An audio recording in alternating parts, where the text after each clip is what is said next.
कृष्ण चैतन्य प्रभु नित्यानंद श्री अद्वैत गदाधर श्रीवासादि गौर भक्त वृंद। हरे कृष्णा कृष्णा कृष्णा हरे हरे, हरे राम राम हरे हरे, हरे कृष्णा कृष्णा कृष्णा हरे हरे, हरे राम राम राम हरे हरे, हरे कृष्णा कृष्णा कृष्णा हरे हरे, हरे राम राम हरे हरे।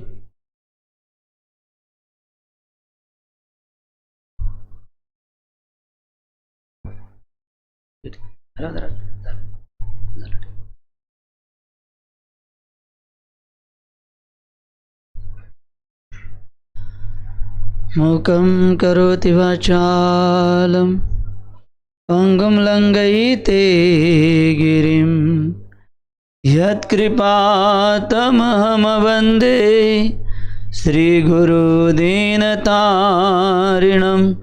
परमानन्दमाधवं श्रीचैतन्येश्वरम्। सर्वांनी माझ्या मागे म्हणायचे, धन्याद्वारावती लोके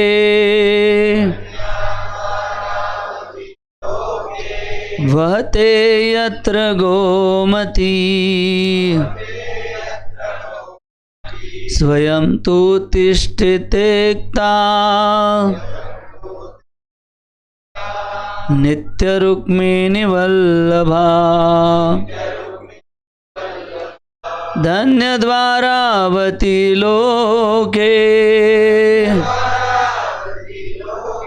वहते यत्र गोमती, स्वयं तु तिष्ठते यत्र नित्यरुक्मिणी वल्लभा। धन्यद्वारावती लोके वहते यत्र गोमती, स्वयं तु तिष्ठते यत्र नित्यरुक्मिणी वल्लभा। हरे कृष्णा। तर श्री द्वारकाधामामध्ये आपलं हार्दिक आणि हार्दिक स्वागत। फार आनंद वाटतो आपल्या सर्वांना पाहून, आणि द्वारकाधामामध्ये आपण इतक्या लांब प्रवास, हजारो किलोमीटरचा प्रवास करत आलात, त्याबद्दल आपल्या सगळ्यांचं आभार, अभिनंदन, आणि या यात्रेच्या आपल्या सर्वांना हार्दिक शुभेच्छा। तर फार सुंदर श्लोक आहे स्कंद पुराणामध्ये, याच्यामध्ये दिलेलं आहे, धन्य ती द्वारका नगरी जिथे यत्र गोमती, गोमती जी नदी आहे पवित्र, ती गोमती नदी इथे वाहते, आणि त्याचबरोबर स्वयं तु तिष्ठते यत्र, स्वयं भगवान कृष्ण, द्वारकाधीश कृष्ण या ठिकाणी नित्य उपस्थित राहतात।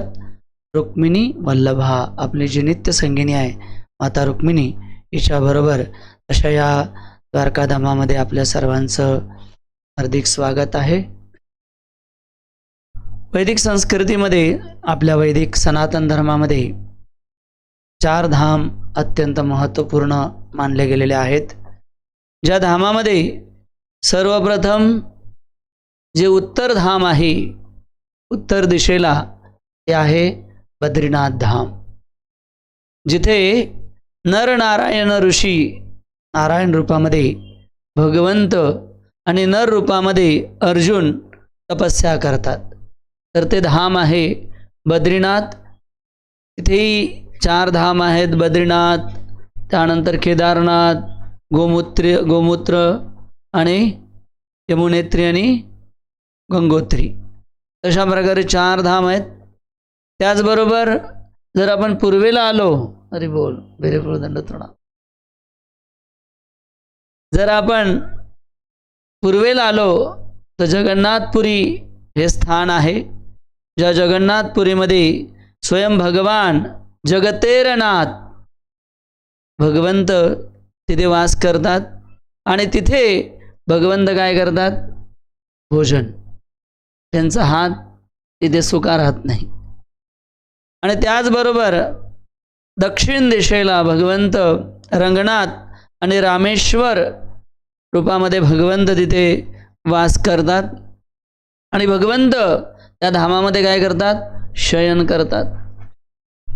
आणि त्याचबरोबर पश्चिम दिशेला आपण जिथे आहोत तिथे धाम आहे श्री क्षेत्र द्वारका धाम. या द्वारका धामामध्ये भगवान श्री द्वारकाधीश जे आहे ते राज्य करतात, राज चालवतात.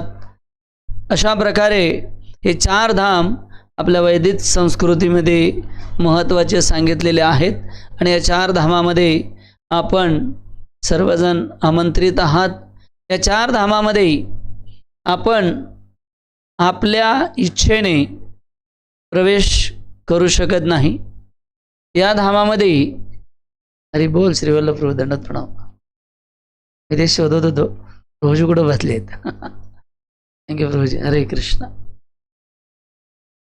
तर या 4 धामामध्ये आपण जे आहे विशेषतः भगवंताच्या कृपेने प्रवेश करू शकतो. जरी आपली इच्छा असली तरी पण भगवंताची कृपा आणि त्याचबरोबर आज आपण या धामामध्ये प्रवेश करू शकलो त्याच्यामध्ये मुख्य कारण आहे आपल्या गुरुशिष्य परंपरेचे आशीर्वाद, वर्तमान आचार्यांचे आशीर्वाद, ज्याद्वारे आपण धामामध्ये प्रवेश करू शकलो. आणि या धामामध्ये आपण आता जे काही 5 दिवस आध्यात्मिक विचाराद्वारे आपण जे काही जीवन जगणार आहोत किंवा जे काही आपण यात्रा करणार आहोत, ती यात्रेमध्ये आपल्या इच्छेनुसार आपल्याला जास्तीत जास्त भगवंताच्या भजन आणि कीर्तनामध्ये लागायचं आहे.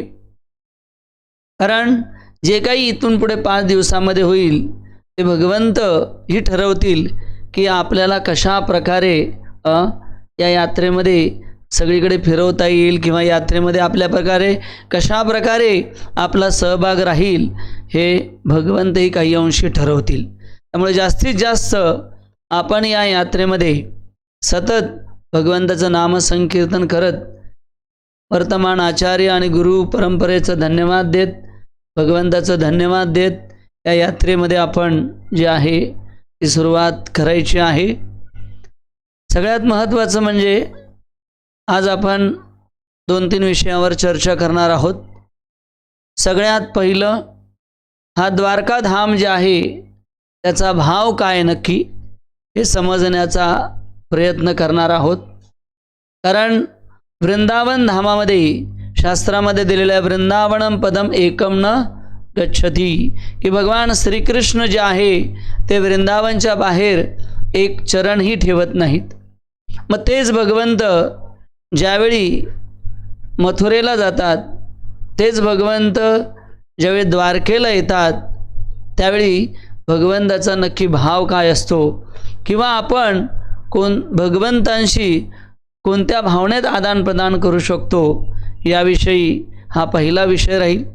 त्यानंतर द्वारकेचं महात्म्य, की द्वारका जी आहे ती किती प्रसिद्ध आणि त्याच्यामागे काय काय चेतना किंवा काय काय आचार्यांनी किंवा काय काय पुराणामध्ये वर्णन आहे त्याची चर्चा आपण करू.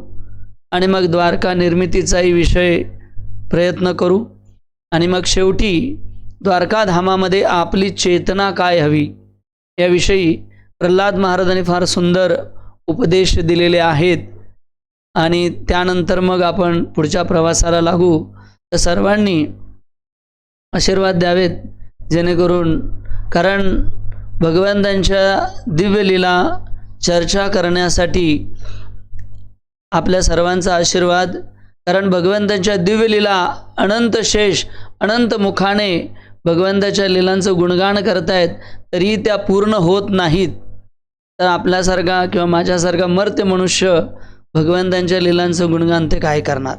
आणि म्हणून आपल्या सर्वांच्या आशीर्वचनाने मी या कथेची आज सुरुवात करतो. सर्वात पहिलं द्वारकेचा भाव समजणे अत्यंत आवश्यक आहे. चैतन्य चरितामृतमध्ये कृष्णराज कविराज गोस्वामी उल्लेख करताना सांगतायत, वृंदावनम पदम एकम न गच्छती. भगवान श्रीकृष्ण आहेत, ते वृंदावनमधून एकही चरणकमल आपले बाहेर ठेवत नाहीत. मग आपले जे 3 धाम आहेत, वृंदावन, मथुरा आणि द्वारका, यांचा भाव काय आहे याविषयी चैतन्य चरितामृत में कृष्णराज कविराज गोस्वामी तारतम्य न्याय सांगतात. हा तारतम्य न्याय याचं उदाहरण द्यायचं झालं तर जसं आपल्याला एखादा पदार्थ रुचकर लागतो तर आपण काय म्हणतो, चांगला आहे. पण जर थोडा अजून चांगला असतं तर जास्त चांगला आहे, चांगला आहे, जास्त चांगला आहे आणि त्याच्यापेक्षाही खूपच चांगला आहे, नाही. तर त्याला तारतम्य न्याय म्हणतात. किंवा एखादी वस्तू आहे, सुंदर आहे किंवा फारच सुंदर आहे आणि अतिसुंदर आहे, तर त्याला तारतम्य न्याय म्हटलेला आहे. आणि या तारतम्य न्याय भगवंतांना सुद्धा लागतो. म्हणून पूर्णतर आणि पूर्णतम अशा प्रकारचे 3, सुंदर, खूप सुंदर आणि अतिसुंदर. तर पूर्णतम, पूर्णतर आणि पूर्णतम या 3 भावामध्ये आपण प्रयत्न करू. भगवंत चैतन्य चरितामृतमध्ये जे कृष्णराज गोस्वामींनी सांगितलं आहे ते समजण्याचा प्रयत्न करू. तर भगवंत असीमित आहेत, अमर्यादित आहेत. भगवंतांना आपण या सामान्य बुद्धीने जाणू शकत नाही. जसं ब्रह्माजी ब्रह्मसंहितेमध्ये सांगतात, अद्वैतम अच्युत मणादि म्हणंत रूपम आद्य पुराण पुरुषम नवयौवनम च वेदेश दुर्लभ मदुर्लभ आत्मभक्त्या गोविंदमादि पुरुषम तमहम भजामी. तर भगवंत हे अमर्यादित आहेत आणि भगवंत अमर्यादित असल्यामुळे त्यांचा भाव देखील अमर्यादित आहे, असीमित आहे, जो आपण आपल्या साधारण बुद्धीने जाणू शकत नाही. परंतु तेच अमर्याद भगवंत, अद्वैत अच्युत अनादि रूपम भगवंत, ज्यावेळी काही अंशामध्ये आपल्या शक्तीचं किंवा आपल्या भावाचं प्रकटीकरण करतात, त्याला म्हणतात पूर्ण रूप भाव किंवा पूर्ण भाव म्हणतात त्यांना, जे आंशिक प्रकट करतात, काही अंशी. दुसरं आहे भगवंतांचं जे ज्या लीलांमध्ये किंवा ज्या धामामध्ये आपला भगवंत भाव प्रकट करतात, असीमित भाव प्रकट करतात, परंतु भगवंत आपला ईश्वरी प्रकट करतात, परंतु त्या लीलेमध्ये भगवंत आपलं माधुर्य पूर्णपणे विकसित करत नाही. कुठंतरी थोडंसं ते माधुर्याला थांबवून घेतात किंवा माधुर्य पूर्णपणे भगवंत त्या ठिकाणी प्रकट करत नाहीत. त्याला पूर्णतर भाव असं म्हटलं जातं.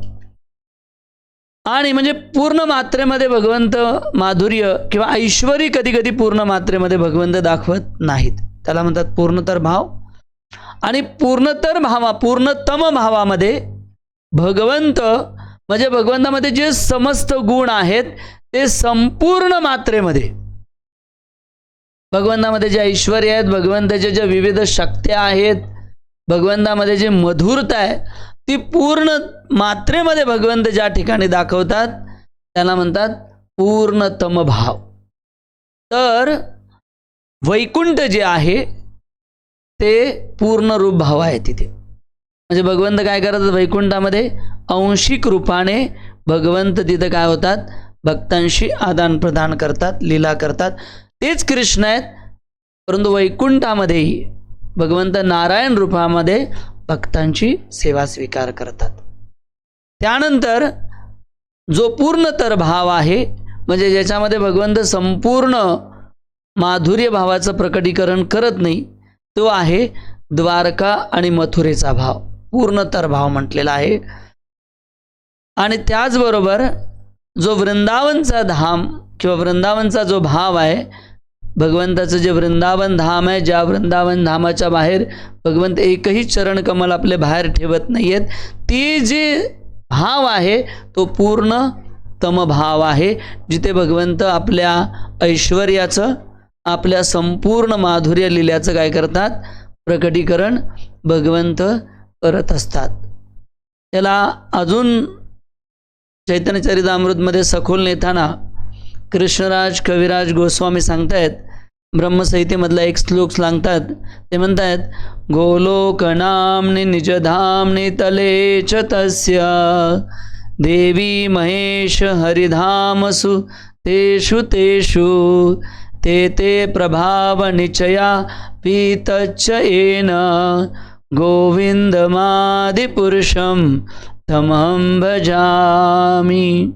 फार सुंदर ब्रह्माजी ब्रह्मसंहितेमध्ये वर्णन करतात की सर्वप्रथम हे जे भौतिक जगत आहे, जे त्यामध्ये जन्म मृत्यू जरा व्याधी आहे, त्या धामाची अधिष्ठात्री जी आहे देवी, दुर्गादेवी तिची अधिष्ठात्री आहे, तिचं धाम आहे. त्यानंतर त्याच्यावरती जे आहे महेश आणि पार्वती जिथे राहते ते धाम आहे. त्या महेश धामाच्या वरती निराकार ब्रह्म किंवा ब्रह्मज्योती त्याला म्हटलं जातं, विरजा नदीच्या वरती. तिथे अनंत ब्रह्मांड, जसे एका मोहरीच्या दाण्यामध्ये, मोहरीच्या गोणीमध्ये अनंत मोहरी असतात, तसे अनंत ब्रह्मांड पूर्ण त्या निराकार ब्रह्मामध्ये फिरत असतात. आणि तिथे भगवान नारायण जे आहेत ते प्रमुख चतुर्भुज रूपामध्ये सेवा स्वीकार करत असतात वैकुंठ धामामध्ये. त्याच्या वरती टॉपमोस्ट जे आहे ते गोलोक वृंदावन आहे, कृष्णराज कविराज गोस्वामी सांगतात. आणि गोलोक वृंदावन किंवा ज्याला कृष्णलोक म्हटलं जातं, त्या लोकामध्ये देखील 3 भाव आहेत. एक आहे गोकुळ भाव, एक आहे द्वारका भाव आणि एक आहे वृंदावन भाव. तर हे 3ही भाव भगवंताच्या आध्यात्मिक धामामध्ये आपण काय करू शकतो, सेवा भगवंताची करू शकतो. परंतु सांगण्याचं तात्पर्य हेच आहे की भगवंत जे आहेत ते माधुर्य भावामध्ये वृंदावनमध्ये आपल्या भक्तांची सेवा स्वीकार करतात. परंतु द्वारका आणि मथुरा भावामध्ये माधुर्य थोडं थांबवून ठेवतात. जसं उदाहरण आहे, ज्यावेळी भगवान कृष्णाने कंसांचा वध केला आणि मग माता देवकीला ते भेटायला गेले, आणि माता देवकीला भेटल्यानंतर माता देवकीचं भगवंताने जे बालरूपामध्ये स्तनपान केलं, परंतु ज्यावेळी माता देवकीने पाहिलं की भगवंत आहेत, त्यांनी कंसाला मारलेलं आहे, त्यावेळी कुठंतरी मातेचं जे देवकी मातेचं जे वात्सल्य प्रेम आहे त्याच्यामध्ये कुठंतरी भगवत्ता येऊन गेली. किंवा जसं अर्जुन आहे, अर्जुनाने ज्यावेळी भगवंतांचं, आधी भगवंत साख्य रूपामध्ये भगवंताशी मस्ती करणं, मजा करणं, चर्चा करणं, परंतु ज्यावेळी भगवंताचं त्याने विश्वरूप पाहिलं, त्या विश्वरूपानंतर त्याने काय केलं की भगवंतांना साख्य रूपामध्येच आहे, परंतु कुठंतरी भगवंताचे जे प्रेमाचं आदान प्रदान आहे माधुर्य रसाचं, त्याच्यामध्ये थोडंसं काय म्हणतो भेद, त्याच्यामध्ये भगवंत हे प्रमुख आहेत हा भाव त्याच्यामध्ये निर्माण झालेला आहे. आणि म्हणून माधुर्य हा जो भाव आहे तो गौडीय वैष्णव संप्रदायामध्ये सर्वोच्च मानला जातो. आणि तोच भाव जो आहे इथे द्वारका भावनेमध्ये देखील, द्वारका लीलेमध्ये देखील भगवंताने केलेला आहे, परंतु तो भाव आहे पूर्ण तरभाव. आणि मथुरा वृंदावनमध्ये जे भगवंत करतात तो पूर्ण तमभाव आहे, आणि भगवंत वैकुंठांमध्ये जो भाव प्रकट करतात त्याला पूर्ण भाव असं म्हटलं जातं. तशा प्रकारे द्वारकाधामामध्ये हे भावांचं आदान प्रदान आहे. रूप गोस्वामी ज्यावेळी जगन्नाथपुरीला जात होते, जगन्नाथपुरीला जात असताना त्यांनी विचार केला की भगवंतांच्या ज्या काही द्वारका लीला आहेत आणि भगवंताच्या ज्या काही कृष्ण लीला आहेत यांचं मी एकत्रीकरण करून काहीतरी चांगलं एक नाटक निर्माण करेन. आणि असा विचार करून रूप गोस्वामी ज्यावेळी जगन्नाथपुरीमध्ये आले आणि चैतन्य महाप्रभूंना भेटले, त्यावेळी चैतन्य महाप्रभूंनी त्यांना सांगितलं की द्वारका लीला आणि वृंदावन लीला या वेगवेगळ्या आहेत, आणि म्हणून त्यांनी विदग्ध माधव हे वृंदावन लीलेवरती नाटक लिहिलं आणि ललित माधव हे द्वारका लीलेवरती त्यांनी नाटक रचलेलं आहे. वर्णन आहे दशम स्कंदामध्ये. भगवान श्रीकृष्ण जे आहेत ते 11 वर्ष 52 दिवस वृंदावनमध्ये राहिले आणि आपल्या भक्तांबरोबर त्याने पूर्ण प्रेमांचं आदान प्रदान केलं. 18 वर्ष भगवंत मथुरेमध्ये राहिले आणि मग भगवंत त्यानंतर जवळजवळ 100 वर्षाच्या आसपास भगवंत द्वारकेमध्ये राहिले. 11 वर्ष 52 महिने जे भगवंत वृंदावनमध्ये राहिले तिथे जवळजवळ 38 अध्याय श्रीमद भागवतमध्ये सुखदेव गोस्वामी त्यांचं वर्णन करतात. मथुरेमध्ये भगवंत जे 18 वर्ष राहिले त्याचं 10 ते 12 अध्यायामध्ये वर्णन करतात, आणि 100 वर्ष जे भगवंत द्वारकेमध्ये राहिले त्याचे 40 अध्यायामध्ये भगवंत जे आहेत सुखदेव गोस्वामी भगवंतांच्या लीलांचं वर्णन करतात. तर हे भाव वृंदावन, द्वारका, मथुरा आणि वैकुंठ पूर्णतर आणि पूर्णतम. तर अशा प्रकारे द्वारकेचं महात्म्य आपण थोडे चर्चा करू. आपल्या सर्वांना माहिती आहे श्रीमद भागवतमध्ये देखील याचं वर्णन येतं की ज्यावेळी कंसाचा वध झाला आणि मग जरासंध यांनी जे आहे मथुरेवर जवळजवळ 18 वेळा आक्रमण केलेलं आहे. त्यावेळी 17 वेळा 23 ते 24 अक्षयणी प्रत्येक वेळी सेना घेऊन जरासंध जे आहेत ते द्वारकेवर आक्रमण करायचे. 18 वेळच्या वेळी जे आक्रमणाला आले त्यावेळी कालयवन नावक असुर देखील आक्रमणासाठी आलेला आहे. आणि मग भगवंतांनी पाहिलं की आता जर मी कालयवन बरोबर युद्ध केलं तर जरासंध जो आहे तो मथुरेमध्ये शिरून काय करेल, द्वारका मथुरावासियांना जे आहे तो त्रास देईल. आणि म्हणून त्यांनी विचार केला की मला काहीतरी एक नवीन योजना करावी लागेल, आणि म्हणून भगवंतांनी एका रात्रीमध्ये विश्वकर्माला पाचारण करून ही दिव्य द्वारका नगरी निर्माण केली. आणि त्या द्वारका नगरीमध्ये भगवंतांनी रात्रीच्या रात्री सगळे मथुरावासी द्वारकेमध्ये शिफ्ट केले. सगळे मथुरावासी ज्यावेळी द्वारकेमध्ये आले तर सकाळी उठल्यानंतर किम वदती की ही जी द्वारका नगरी आहे काय आहे, तिचं द्वार कुठे आहे, द्वार कुठे आहे. आणि म्हणून या नगरीचं नाव पडलं द्वारका. फार सुंदर स्कंद पुराणामध्ये या द्वारकाविषयी सांगितलेलं आहे. द्वारका, द्वार म्हणजे द्वार, आणि का या शब्दाचा अर्थ आहे जन्म मृत्यू जरा व्याधीचं चक्र. तर जे आपल्याला जन्म मृत्यूच्या चक्रातून मुक्त करते ती आहे द्वारका. त्याचबरोबर द्वारकाविषयी फार सुंदर स्कंद पुराणामध्ये ते अजून एक सांगितलेलं आहे. द्वारका, द्वार म्हणजे परब्रह्म, द्वार म्हणजे दरवाजा, आणि का म्हणजे परब्रह्म. जे परब्रह्म भगवंताच्या धामामध्ये जाण्यासाठी जे द्वार आहे ते आहे द्वारका. जे जर आपण इथे अध्ययन केलं, भगवंताची भक्ती केली, तर हे धाम आपल्याला परब्रह्म म्हणजे भगवंताच्या धामामध्ये आपल्याला पोहोचू शकतं. या धामाला वर्णन आहे मुक्तिधाम किंवा मोक्षद्वार धाम देखील म्हटलेलं आहे.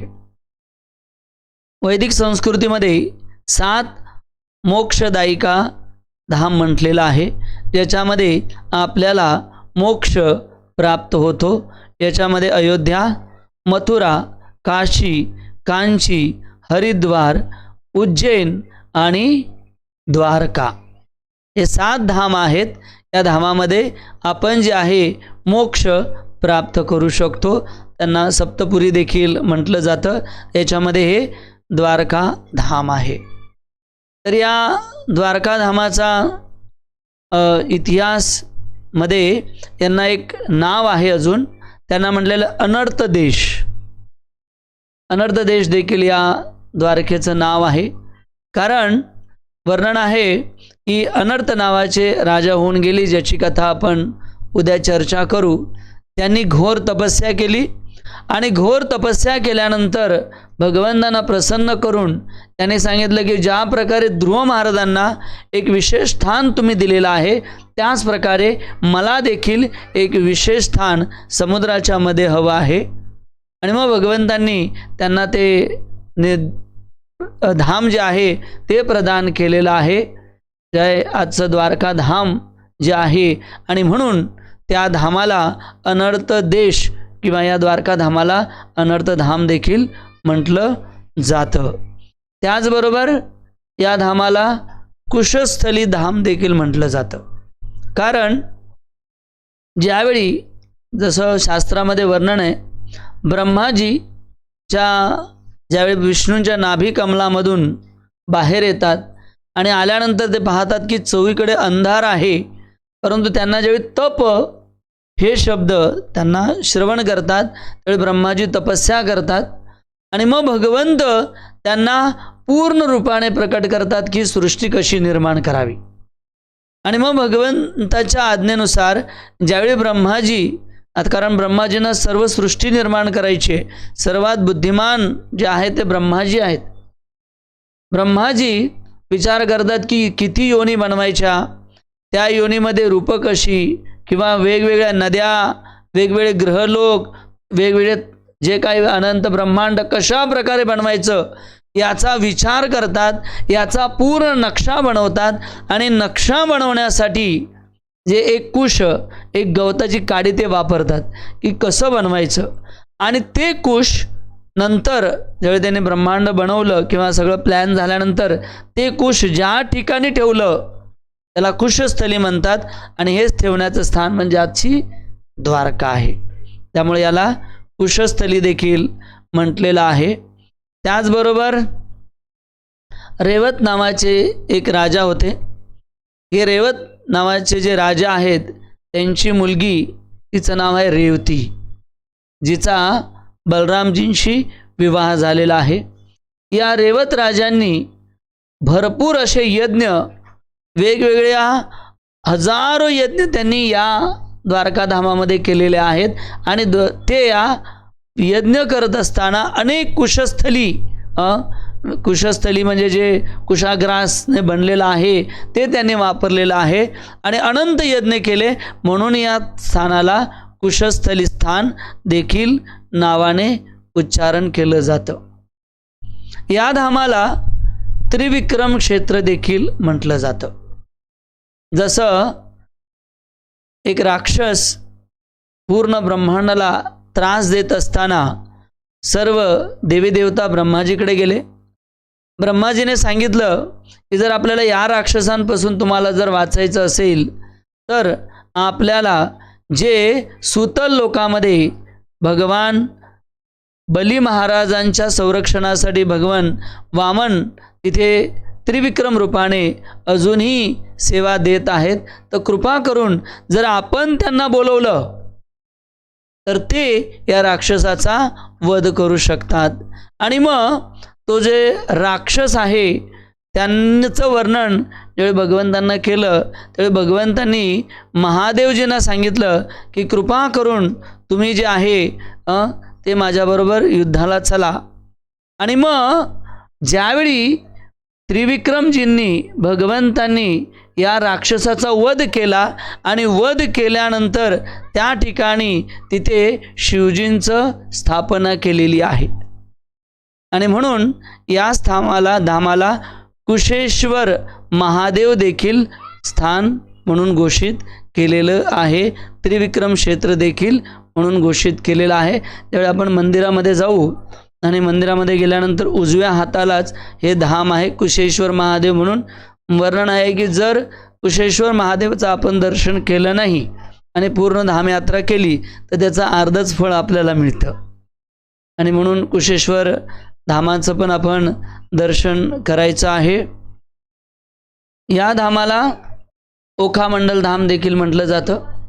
जसं वृंदावनला व्रजमंडल म्हटलं जातं, ज्याच्यामध्ये जे काही 84 कोसमध्ये जे काही विविध स्थानं आहेत ते व्रजमंडल परिक्रमेमध्ये येतात. तसंच या ओखामंडलमध्ये जे आहे ते जुनागड किंवा विरावल, सोमनाथ, भालका क्षेत्र तर अशा अनेक स्थानं या ओखामंडलमध्ये येतात म्हणून याला ओखामंडल म्हटलेलं आहे. खरं तर यांचं जे नाव आहे, भगवंताचे पुत्र आहेत अनिरुद्ध आणि त्यांची पत्नी उषा, या नावावरून याला उषा मंडल म्हटलं जायचं. परंतु अपभ्रंश होत आता त्याला ओखामंडल देखील म्हटलेलं आहे. या धामाला गोमती द्वारका देखील म्हटलेलं आहे, कारण इथे गोमती नदी अखंड रूपाने वाहत असते आणि इथे सागराला ती प्राप्त होते आणि म्हणून या धामाला गोमती द्वारका धाम देखील म्हटलेलं आहे. या धामाला चक्रतीर्थ किंवा चक्रनारायण देखील म्हटलेलं आहे,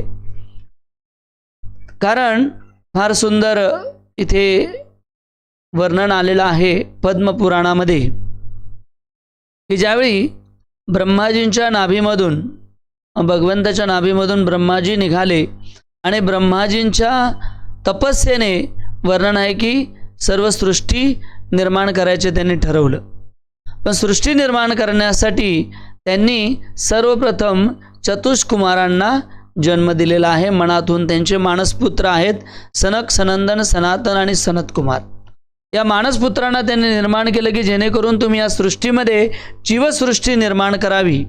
परंतु त्यावेळी या सनतकुमार किंवा या चतुष्कुमारांनी काय केलं आहे, त्यांना सांगितलं की ब्रह्माजींना आम्ही काही ही सृष्टी निर्माण करणार नाही, आम्ही ब्रह्मचारी व्रताचं पालन करणार. आणि मग ते चतुष्कुमार जे आहेत ते या ठिकाणी आले आणि यांनी गोमती नदीच्या काठावरती भगवंतांची दिव्य तपस्या केली.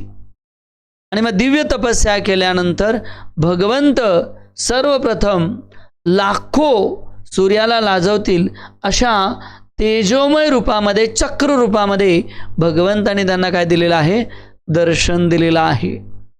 म्हणून त्यांना चक्र नारायण देखील म्हटलं जातं. आणि चक्र रूपामध्ये भगवंतांनी त्यांना दर्शन दिल्यानंतर मग चतुष्कुमारांनी त्यांची पूर्णतः षडोपचारे पूजा अर्चना केलेली आहे. त्यांचे चरण धुतलेले आहेत, त्यांना पुष्प, धूप, दीप अर्पण केलेलं आहे. आणि मग वर्णन आलेलं आहे की त्यांनी त्यांना प्रार्थना केलेली आहे, ऋषीमुनींनी प्रार्थना केली. आणि मग त्यांनी सांगितलं की तुम्ही इथे अजून तपस्या केल्यानंतर पुन्हा तुम्हाला माझं दिव्य रूप जे आहे ते पाहायला मिळेल. आणि मग पुन्हा इथे चतुष्कुमाराने तपस्या केली, परंतु यावेळी त्यांनी ब्रह्माजींची तपस्या केली. मग ब्रह्माजी ज्यावेळी वर्णन आहे की चतुष्कुमारांची तपस्या पाहून ब्रह्माजी प्रसन्न झाले, ब्रह्माजी इथे आले, अनेक साधू संत इथे आले आणि मग पुन्हा भगवंतांनी चक्र नारायण म्हणजे भगवंत सुंदर नारायण रूपामध्ये आता भगवंतांनी त्यांना दर्शन दिलेलं आहे. म्हणून इथे दोन महत्त्वाची स्थानं आहेत आपण जिथे जाणार आहोत. चक्र नारायण मंदिर, हे चक्र नारायण म्हणजे जिथे भगवंतांनी नारायण रूपामध्ये चतुष्कुमारांना जन्म दिलेला आहे. आणि चक्रतीर्थ म्हणून एक आहे, जे स्थान आता लुप्त झालेलं आहे, नदीच्या मध्ये आहे, पात्रामध्ये असं सांगितलं जातं. तर जिथे चक्ररूपाने भगवंतांनी चतुष्कुमारांना दर्शन दिलं जातं. परंतु चक्रनारायण रूपामधलं जे मंदिर आहे ते आजही फार पुरातन मंदिर आहे, जिथे आपण आजही जाणार आहोत आणि आजही दर्शन करण्याचा प्रयत्न करणार आहोत. तर चक्रनारायण मंदिर आहे. त्याचबरोबर इथे गोमती मैया देखील प्रकट झालेली आहे. गो आणि मती फार महत्त्वाचं आहे. गो म्हणजे आणि इंद्रिय, आणि मती म्हणजे बुद्धी. ज्यांची इंद्रिय आणि मती भगवंताच्या सेवेत लागतात ती आहे गोमती. आणि अशी गोमती मैया जी आहे ती देखील ज्यावेळी भगवंताचं दिव्य दर्शन करण्यासाठी ब्रह्माजी निघाले, त्याचबरोबर ब्रह्माजीने गंगेलाही सांगितलं की तूही भगवंताच्या दर्शनाला चल. आणि मग ती वशिष्ठ ऋषींच्या मागे जी गंगा आलेली आहे आणि ती इथे येऊन सागराला मिळते. आणि म्हणून ही गोमती नदी देखील या धामामध्ये आहे. भगवंत वर्णन आहे की इथे जे मंदिर आहे, जे आता आपण आज बघायला जाणार आहोत, ते आहे त्रैलोक्य जगत सुंदर मंदिर किंवा त्रैलोक्य सुंदर मंदिर असं त्याला म्हटलं जातं. हे जे मंदिर आहे, ज्यावेळी पूर्णपणे महाभारतातलं युद्ध संपल्यानंतर भगवंत ज्यावेळी त्यांच्या धामाला गेल्यानंतर भगवंताचे जे पौत्र होते त्यांनी, म्हणजे प्रद्युम्न आणि प्रद्युम्नचे जे पुत्र होते अनिरुद्ध, आणि त्यांचे पुत्र जे होते वज्रनाभ, यदुवंशाचे राजा झाले. आणि मग यदुवंशाचे राजा झाल्यानंतर त्यांनी अनेक मंदिर उभारणी केली. आणि त्या अनेक मंदिरामध्ये हे द्वारकाधीशाचं मंदिर जे आहे ते त्यांनी उभं केलेलं आहे, जे जवळजवळ 70 खांब या मंदिराला आहेत. आणि वर्णन आहे की हे जे 800 वर्षापूर्वी बिलोमंगल ठाकूर यांनी देखील इथे वास्तव्य केलं आणि त्यांनी देखील या धामाला जे आहे उजागर केलेलं आहे, किंवा या धामाची पुनर्रचना करण्याचं वर्णन शास्त्रामध्ये आढळतं. तर अशा प्रकारे हे धाम जे आहे ते वर्णन आहे की वज्रनाभाने स्थापित केलेलं आहे. तर त्याला त्रैलोक्य सुंदर मंदिर देखील म्हटलं जातं. द्वारकाधामाला पिंडरक तीर्थ देखील म्हटलं जातं, कारण इथे दुर्वासा ऋषींनी फार तपस्या केली. आणि तपस्या केल्यानंतर भगवंत प्रसन्न झाले. आणि भगवंत प्रसन्न झाल्यानंतर त्यांनी वरदान दिलं की तुम्ही इथे तपस्या केलेली आहे, ऋषीमुनींनी तपस्या केलेली आहे, म्हणून जे कोणी आपल्या पूर्वजांना इथे पिंड अर्पण करतील ते पिंड पाण्यावर तरंगतील. आणि म्हणून याला पिंडरक तीर्थ देखील म्हटलेलं आहे. आणि म्हणून आपण ज्यावेळी गोमती नदीच्या काठावर जाऊ त्यावेळी आचमन करू. आणि आचमन करत असताना आपले जे पूर्वज आहेत, ज्यांनी देह सोडलेला आहे, त्यांचं आपण आचमन करून ज्यावेळी आपण त्यांचं जल, की त्यांना जी आहे चांगली सद्गती प्राप्त व्हावी, भगवंताची भक्ती प्राप्त व्हावी, या उद्देशाने आपण ते जल जर अर्पण केलं तर शास्त्रामध्ये वर्णन आहे की आपल्याला देखील पिंडदानाचं महत्त्व या ठिकाणी प्राप्त होतं. तशी ही महिमा या धामाची आहे. तर या धामाविषयी बऱ्याच काही आचार्यांनी लिहून ठेवलेलं आहे. श्रीमद भागवतममध्ये देखील याचं सुंदर वर्णन येतं. भगवंत 11 वर्ष 52 दिवस वृंदावनमध्ये राहिल्यानंतर कंसाने अक्रूराद्वारे भगवंतांना मथुरेमध्ये बोलवलेलं आहे. आणि मग ज्यावेळी भगवंत मथुरेमध्ये जातात, आणि आपल्या सर्वांना माहिती आहे की भगवंतांनी जे आहे कंसाचा वध केलेला आहे. ज्यावेळी, कारण कंस जे आहे ते काही साधारण व्यक्ती नव्हता. कंसाच्या ज्या 2 पत्न्या आहेत, अस्ती आणि प्राप्ती, या जरासंधाच्या मुली आहेत. तर जरासंधाच्या मुली, तर जरासंधाने यांचा विवाह कसा झाला याचं देखील शास्त्रामध्ये फार सुंदर वर्णन आहे. कंस हा दिग्विजयी होण्यासाठी निघाला होता आणि दिग्विजयी होत असताना त्याने अनेक राजांना जिंकलेला आहे आणि नेहमी तो आपल्या जे कोणी मल्ल आहेत त्या मल्लांबरोबर नेहमी प्रॅक्टिस करायचा, युद्धभूमीमध्ये आपल्याला कसं अजून चांगलं युद्ध करता येईल याविषयी तो आपल्या तंबूमध्ये किंवा आपल्या जिथे मल्लांबरोबर युद्ध करता येईल तिथे तो जोरदार युद्ध करत असे. ज्यावेळी आता तो काही अंतरावरती जरासंधावर चालून जाणार तर जरासंध देखील ते देखील तयारी करत होता कंसाबरोबर युद्ध करण्याची. हा कुवलापीड नावाचा जो हत्ती आहे हा जरासंधाच्या राज्यात होता आणि हा महाभयंकर हत्ती होता. तर कुवलियापीड हत्ती जो आहे तो काय झाला, अचानक सुटला आणि मदमस्त झाला आणि हा कुवलियापीड हत्ती चैन तोडून सगळीकडे विध्वंस करत निघाला आणि हा शिरला कंसाच्या तंबूमध्ये.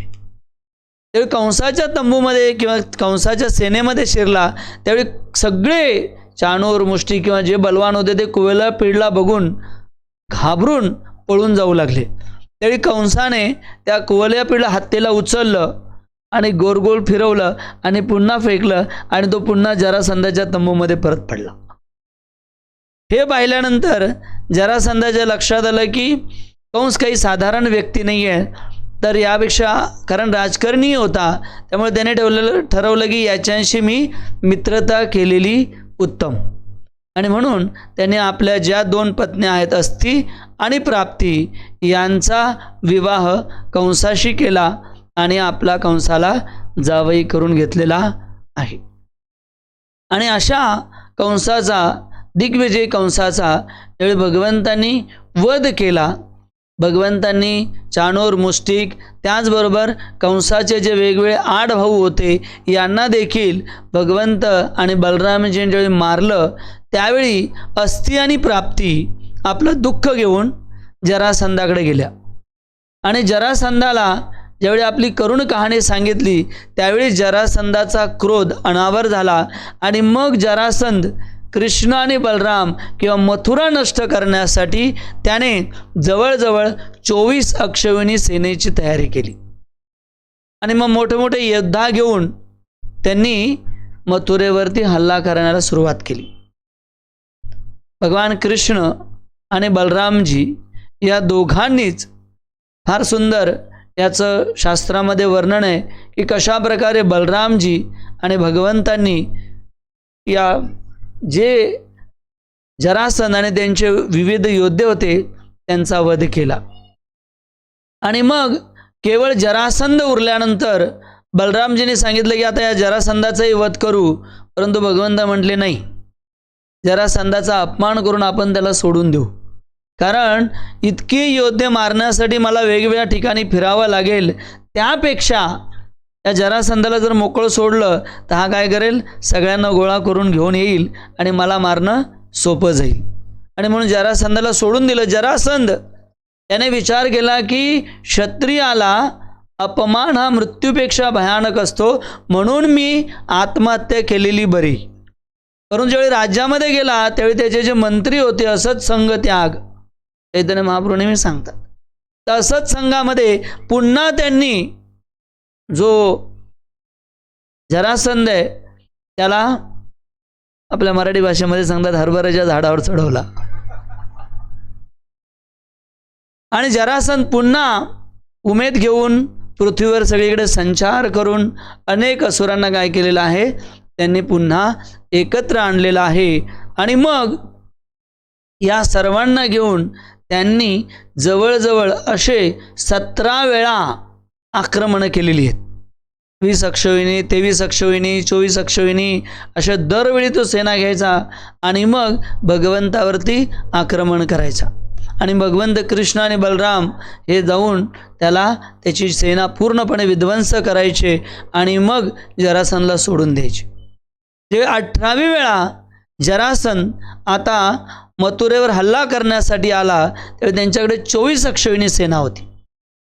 आणि मग त्याच वेळी कालयवन नामाचा एक असुर नारद मुनींना त्यांनी विचारलं की या भूतलावरती माझ्याशी युद्ध करू शकेल असा योद्धा कोण आहे.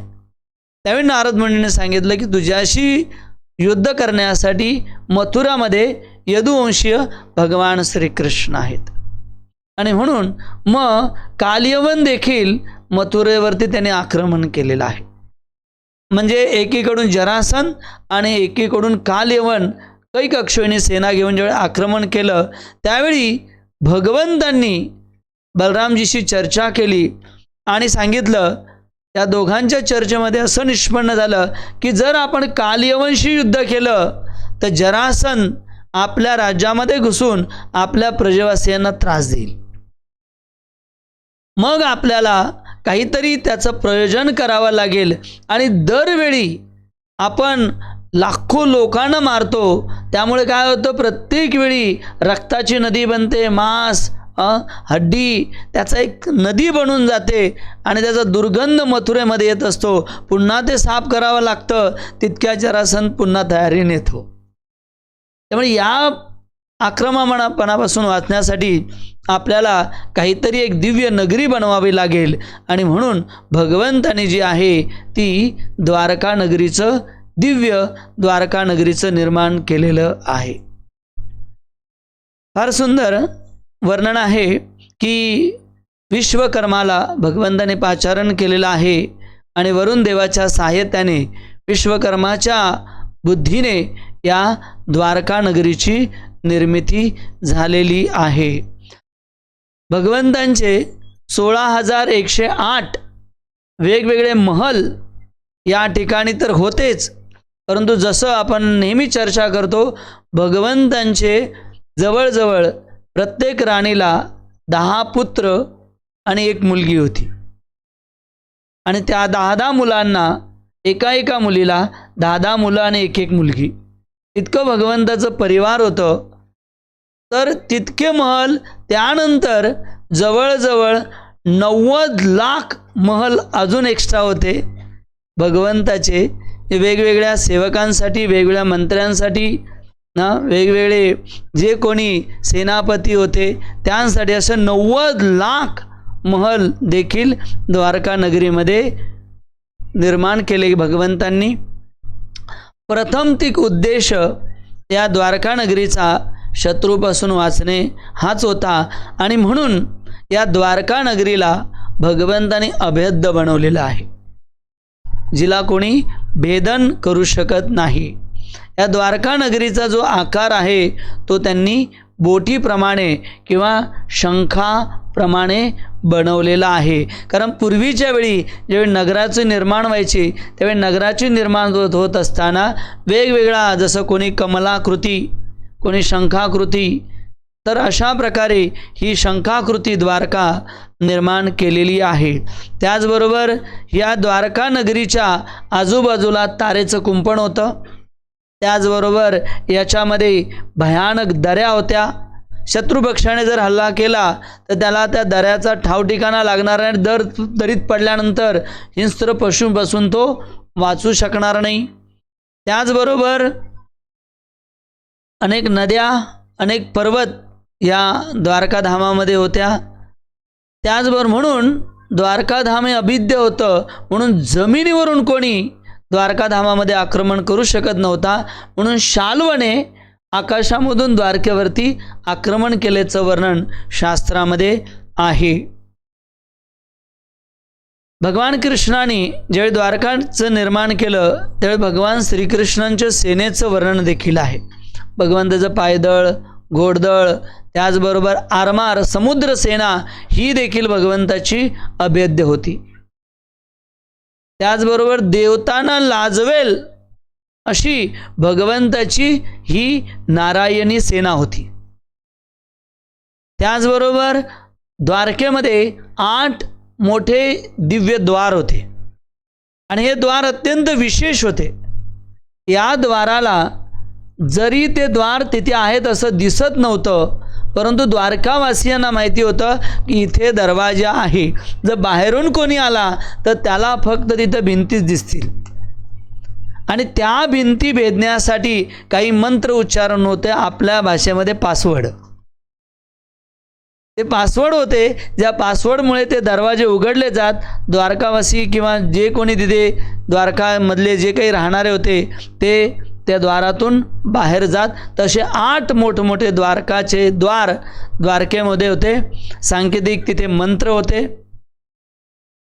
त्याचबरोबर द्वारकेच्या रस्त्यांचं वर्णन करण्यात आलेलं आहे की शेकडो चाके असलेला रथ, एक चाक असलं तर ठीक होतं, शेकडो चाके असलेला रथ, असे 2 रथ एकाच वेळी रस्त्यावरून चालतील इतकी मोठे द्वारकेचे रस्ते होते. 16 ठिकाणी द्वारकेच्या 4 मोठे मोठे रस्ते, असे 4 मोठे मोठे रस्ते द्वारकेचे एकाच ठिकाणी आलेले असे 16 रस्ते होते किंवा 16 चौकी होत्या जिथे 4 रस्ते एकत्र आले होते. इतकंच नाही तर या द्वारका नगरीचं फार सुंदर वर्णन केलेलं आहे की ही द्वारका नगरीमध्ये जे महल होते ते सोने आणि चांदीने बनवलेले होते. वरती जे गोपूर्ण होते किंवा त्याच्यावरती जे नक्षीकाम होतं ते नक्षीकाम सोन्यामध्ये केलेलं होतं.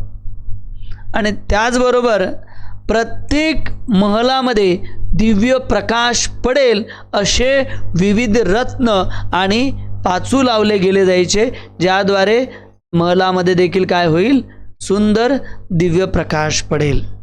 त्याच प्रकारे गोपुरम, त्याचबरोबर वर्णन आहे की वेगवेगळे जे महल होते त्याला सुंदर सुंदर नक्षीकाम देखील काय केलेलं होतं. मोठमोठे संगमरवराचे महल होते. पूर्ण द्वारकेमध्ये 5 रंगाच्या कॉलन्या होत्या.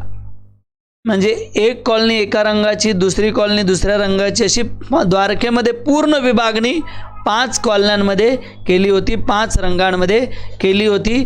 त्याचबरोबर द्वारकेमध्ये 3 मोठे मोठे किल्ले होते. 3 मोठे मोठे किल्ले होते. या 3 मोठ्या मोठ्या किल्ल्यांमध्ये जे सगळ्यात महत्त्वाचा जो किल्ला होता त्याला बैजू पर्वत म्हणायचे. त्या बैजू पर्वतामध्ये भगवंतांचा जो महाल होता त्या महालामध्ये भगवंत राहायचे.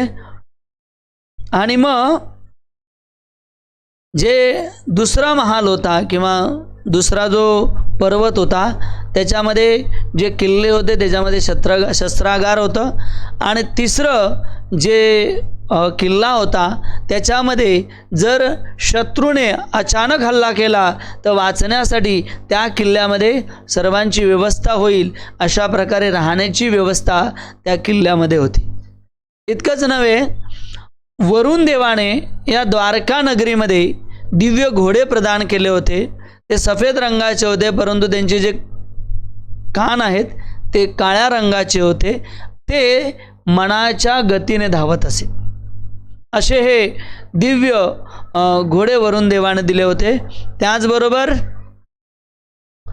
जे कुबेर होते यांनी देखील वेगवेगळ्या ज्या निधी आहेत किंवा सिद्धी आहेत त्या या द्वारकेमध्ये भगवंतांना प्रदान केल्या होत्या. वेगवेगळे कुंड या द्वारकेमध्ये होते. भगवंताच्या ज्या 8 राण्या होत्या त्या 8 राण्यांच्या दिव्य महलाचं वर्णन देखील शास्त्रामध्ये केलेलं आहे. रुक्मिणीचा जो महाल होता तो स्वर्ण रंगामध्ये होता, पूर्णपणे सोन्याचा होता. जो सत्यभामा ही दुसरी राणी, तिचा जो महल होता श्वेतवर्णाचा होता. तो संगमरवरमध्ये, शुभ्र संगमरवरमध्ये बनवला गेला होता. तिसरा जो राणी होती तिचं नाव होतं जांबवती. तिचा जो महलाचा रंग होता तो इंद्रधनुष्याप्रमाणे सप्तरंगी होता. नग्नजिता जी राणी होती तिच्या महलाचा रंग अग्नी समान होता, दिव्य. लक्ष्मणा सूर्यासमान होता. त्याचबरोबर मित्रवंदा जी आहे तिचा महलाचा रंग हिरवा होता.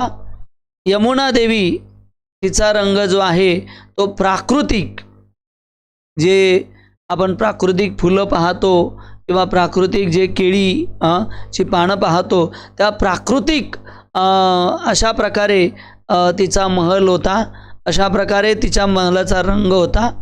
आणि मग जी अजून 8वी राणी होती, ज्या राणीचा महल जो होता तो कमलाकार होता, कमळाप्रमाणे तिचा आकार होता. तर अशा 8 राण्यांचे वेगवेगळे महल होते. आणि मग या अशा दिव्य द्वारका नगरीमध्ये याच्यामध्ये अजून फार सुंदर सुंदर वर्णन आहे की भगवंताचे जे मोठे मोठे रस्ते होते द्वारकामध्ये, त्या द्वारका रस्त्याच्या बाजूला दिव्य मोठे मोठे असे वृक्ष लावले गेले होते की त्या दिव्य वृक्षांमध्ये वेगवेगळ्या प्रकारच्या फुलाद्वारे अख्खी द्वारका नगरी सुगंधित होत असे. इतकंच नव्हे, दररोज द्वारकेमध्ये वेगवेगळ्या सुंदर अत्तरांचा छिडकाव द्वारका नगरीमध्ये होत असे. रोज वेगवेगळे उत्सव द्वारका नगरीमध्ये होत असे. आणि अशा प्रकारे ही दिव्य द्वारका नगरी जी आहे ती वर्णन आहे भगवान श्रीकृष्णांनी बसवलेली आहे. आणि मग फार सुंदर शास्त्रामध्ये वर्णन आहे की आता या द्वारका नगरीमध्ये आपण जे सर्वांनी प्रवेश केलेला आहे अशी दिव्य द्वारका नगरी ही अनुभव करणे आणि साक्षात्कार करणे यासाठी प्रल्हाद महाराजांनी, कारण ज्यावेळी भगवान श्रीकृष्ण अंतर्धान झाले त्यावेळी कलियुगाचा प्रवेश झालेला आहे. आणि प्रमुखतः कलियुगाने ज्यावेळी प्रवेश केला त्यावेळी सगळीकडे नशा, मांसाहार, जुगार, व्याभिचार हे वाढल्यानंतर कलियुगातल्या बद्धजीवांची चिंता म्हणून अनेक ऋषीवर ते ब्रह्माजीकडे गेले. ब्रह्माजीने सांगितलं की सध्या याबद्दल आपल्याला स्वयं भगवंत त्रिविक्रम सांगू शकतात. आणि म्हणून ज्यावेळी ते भगवंताच्या दर्शनाला गेले त्यावेळी प्रल्हाद महाराजांनी फार सुंदर उपदेश या ऋषीमुनींना केलेला आहे की कलियुगाच्या प्रभावातून जर आपल्याला मुक्त व्हायचं असेल तर तुम्ही द्वारकाधामामध्ये वास्तव्य करा.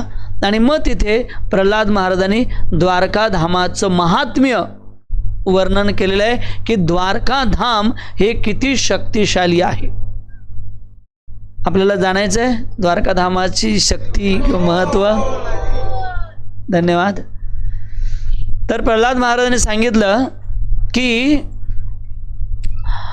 कीर्तनाने मथुरेचं पुण्य प्राप्त होतं, यात्रा केल्याने अयोध्येचं पुण्य प्राप्त होतं, पण एखाद्याने नुसतं स्मरण केलं तरी द्वारकेचं पुण्य प्राप्त होतं. इतकंच नव्हे, शास्त्रामध्ये वर्णन आहे की मथुरा, अयोध्या आणि द्वारकापुरी जर आपण इथे श्रवण किंवा दर्शनाची अभिलाषा केली, जर आपण भगवंताच्या दर्शनाची नुसती अभिलाषा केली की मला द्वारकाधीशांचं दर्शन घ्यायचं आहे, ही जरी आपली अभिलाषा जरी केली तर 1 कल्प जे आपण पाप केलेले आहेत, आता 1 कल्प म्हणजे किती हे सांगावं लागेल. तर कलियुग हे 4,32,000 वर्षांचं आहे. त्याच्यावरती त्रेतायुग हे 8,64,000 वर्षाचं आहे. त्याच्यामध्ये 4,32,000 वर्ष ॲड केलं तर जवळजवळ 13,28,000 वर्ष, 12,96,000 वर्ष होतात. आणि त्याच्यामध्ये जर 4,32,000 वर्ष केलं तर 17,28,000 त्याचं कालावधी होतो. आणि या इतक्या कल्पामध्ये तुकाराम महाराज सांगतात एक योनी कोटी कोटी फेरा. म्हणजे जर आपल्याला समजा मिळू नये, मिळणारी नाही, परंतु एखाद्याला जर डॉगीची एखादी योनी मिळाली तर डॉगीच्या किती योनी आहेत? जर्मन डॉग, इंडियन डॉग नाही, अमेरिकन डॉग नाही, किती वेगवेगळ्या प्रकारचे डॉग आहेत. तर एक योनी कोटी कोटी फेरा. तर या कोटी कोटी या पूर्ण कल्पामध्ये जेवढे काही आपण पाप आपल्या हातून झाले असतील ते पूर्णपणे मुक्त होतात ज्यावेळी आपण द्वारका धामामध्ये भगवंताची दर्शन करण्याची अभिलाषा करतो.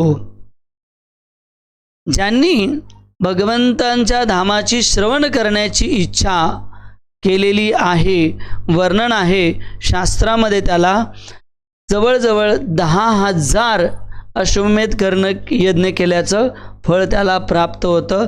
ज्याने केवळ भगवंतांच्या धामामध्ये जाऊन भगवंताबद्दल श्रवण करण्याची इच्छा केलेली किंवा भगवंतांचं श्रवण करण्याची संकल्प घेतलेला आहे की मी भगवंताच्या धामामध्ये जाऊन भगवंताबद्दल श्रवण करेल. त्याचबरोबर जर कोणी धामामध्ये, द्वारका धामामध्ये एक क्षणाचा निवास केला, परंतु तो कृष्ण चेतनेमध्ये, भगवंताच्या चेतनेमध्ये निवास केला, नाही का. आपली चेतना काय असते? 2 टायरनं आला का 3 टायर AC मधून आलास. आपली चेतना कधी कधी काय असते? बटाटा वडा चांगला होता, अजून एक मिळाला असता तर चांगला झाला असतं. लिमिटेडच होते व बटाटे वडे. ही चेतना असते, नाही. किंवा थंड पाणीच आहे बुवा. तर ही चेतना ठीक आहे, मॅनेजमेंटच्या हिशोबाने बरोबर आहे, परंतु शास्त्रामध्ये दिलेलं आहे की जर आपण एक क्षण भगवंताच्या चिंतनामध्ये घालवलं तर आपल्याला जवळजवळ 10,000 अश्वमेध यज्ञ करण्याचं फळ आपल्याला ते देखील इथे प्राप्त होतं. ज्यावेळी आपण एक क्षण भगवंताच्या चिंतनामध्ये घालवतो, जर आपण 5 दिवस भगवंताच्या चिंतनामध्ये, भगवंताच्या स्मरणामध्ये प्रजल्प न करता, एकमेकांची निंदा न करता, जास्तीत जास्त जप, जास्तीत जास्त वाचन, जास्तीत जास्त कथा कीर्तन जर केलं तर विचार करू शकतो आपल्याला किती त्याचा फळ प्राप्त होईल. फार सुंदर वर्णन दिलेलं आहे की जर कोणी यात्रेमध्ये येण्यासाठी 6 महिन्यापासून आता सुरू आहे, द्वारकेला जायचं, जायला मिळेल की नाही, सुट्टी मिळेल की नाही, या चिंतनामध्ये आपण काय केलं? चिंतन करत होतो. तर शास्त्रामध्ये दिलेलं आहे की जर आपण चिंतन केलं तरी देखील आपल्याला तिथे राहून जवळजवळ 10,000 कपिला गाय दान केल्याचं पुण्य मिळतं. हे द्वारका धामाचं महत्त्व आहे. इतकंच नाही, कलियुगामध्ये द्वारका धामामध्ये आपण प्रत्येक पावलोपावली चाललो, प्रत्येक पाऊल जर चाललो, पुन्हा प्रश्न येतो चेतनेमध्ये. नाही तर साडी चांगली आहे, बघितली का त्या दुकानात? प्रभूजींनी वेळ दिला की घ्यायला येऊ, नाही का. नाहीतर आईस्क्रीम इथे दिसतंय बरं का संध्याकाळी, हे की नाही.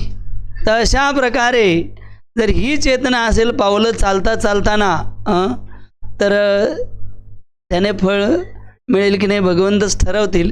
परंतु कलियुगामध्ये द्वारकामध्ये आपण एक एक पाऊल चालत असताना भगवंताचं स्मरण, भगवंतांचं चिंतन केलं तर शास्त्रामध्ये दिलेलं आहे 1000 अश्वमेध यज्ञ आणि 100 राजसू यज्ञ करण्याचं फळ आपल्याला या द्वारकामध्ये मिळतं. एक पाऊल आपण टाकल्यानंतर. विचार करा, आता आपल्याला हरिभजन प्रभू आलेले आहेत आपल्यामध्ये आणि त्यांच्याबरोबर आता आपल्याला हरिनाम संकीर्तन करत चालत जायचं आहे. बोलो श्री द्वारका धाम की. फार सुंदर वर्णन आलेलं आहे की द्वारका धामामध्ये आल्यानंतर आपलं चित्त विचलित होऊ देत नाही. आपलं चित्त विचलित होऊ देत नाही. त्याच्यामध्ये सांगितलेलं आहे प्रल्हाद महाराज की त्याचं जीवन सफल झाल्याशिवाय राहत नाही. फार महत्त्वाचा मुद्दा आहे आपल्या सर्व साधकांसाठी. चित्त विचलित, कारण धाम जे आहे ते भगवंतांच्या नियंत्रणामध्ये खाली राहणार आहे. त्यामुळे बऱ्याच वेळा काही गोष्टी, ट्रॅव्हलिंग म्हणा किंवा कथेचा वेळ म्हणा किंवा काही वेळा आपल्याला यायला जायला काही चॅलेंजेस जर आले तर आपलं चित्त विचलित होऊ देऊ नका. जर आपलं चित्त विचलित झालं नाही तर सांगितलेलं आहे की तर आपलं जीवन सफल झाल्याशिवाय राहणार नाही, विशेषतः प्रजल्पामध्ये न लागणं. जर आपण गोमतीचं आचमन केलं, जसं मी आपण सुरुवातीला सांगितलं, आणि आचमन करून जर आपण अर्घ्य गोमतीला अर्पण केलं तर मग शास्त्रामध्ये वर्णन दिलेलं आहे की जर गृहस्थ असतील तर आई, वडील आणि पत्नी यांच्याकडील जवळजवळ वर्णन आहे. जितक्या लोकांना तुम्ही आठवू शकता आणि जितक्या लोकांना आठवू शकत नाही त्या सर्वांना आनंद होतो, त्या सर्व पितरांचा उद्धार होतो. म्हणजे इतकं शास्त्रामध्ये दिलेलं आहे की ज्यावेळी तुम्ही आचमन करण्याचं स्मरण करता त्यांचं, किंवा त्या भावनेमध्ये तुम्ही विचार करता, त्या भावाने शास्त्रामध्ये वर्णन आहे की प्रल्हाद महाराज सांगतात की ते पितर जे आहेत ते नृत्य करायला लागतात की आमचा एक वंशज द्वारकेमध्ये त्याने चरण ठेवलं आणि गोमती नदीच्या काठावर राहून आम्हाला तो तर्पण किंवा आम्हाला जल अर्पण करतोय भगवंताचं स्मरण करून. म्हणून सर्व पित्र जे आहेत ते त्यांच्या धामामध्ये नृत्य करायला लागत असतात. इतकं द्वारकाधामाचं महत्त्व आहे. त्याचबरोबर देवर्षी नारदांनी सांगितलेलं आहे की आपण इथे जे आहे स्नान करून जास्तीत जास्त या धामाचं जर आपल्याला फळ प्राप्त करायचं असेल तर आपल्याला वैष्णवांची सेवा करता आली पाहिजे. त्याचबरोबर भगवंताबद्दल चिंतन करता आलं पाहिजे आणि भगवंताचं जे नामकरण आहे किंवा भगवंताचं जे नाम आहे ते जास्तीत जास्त आपण इथे घेतलं पाहिजे. आणि प्रसन्न होऊन शांत चित्ताने नारद मुनींनी सांगितलेलं आहे की आपण भगवंताचं चिंतन या धामामध्ये केलं पाहिजे. विशेषतः ते काय सांगतात की कृपा करून सर्वांनी भक्तांची सेवा, साधूंची सेवा जास्तीत जास्त या धामामध्ये आपण केली पाहिजे. तर अशा प्रकारे हे दिव्य धाम आहे. यानंतरच्या पुढच्या प्रवासाला आपल्याला जायचं आहे. अनाऊन्समेंट पण आहे. तर फक्त या धामामध्ये आपण आलेलो आहोत विशेषतः गुरु आणि वरिष्ठ वैष्णव गुरु शिष्य परंपरेच्या आशीर्वादामुळे. त्यामुळे जास्तीत जास्त आपण आपली चित्त, आपली मनोवृत्ती भगवंताच्या या दिव्य धामामध्ये लावण्याचा प्रयत्न करायचा आहे. जास्तीत जास्त भगवंताचं नामस्मरण, वैष्णव सेवा, हरिकथा, हरिनाम आणि हरिसेवा याला जास्तीत जास्त महत्त्व देण्याचा प्रयत्न करायचा आहे. हीच आपल्या सर्वांना विनंती करूया. फार फार धन्यवाद. बोलो श्री द्वारका धाम की, जगद्गुरु श्रील प्रभुपाद की, निताय गौर प्रेमानंदे. हरे कृष्णा.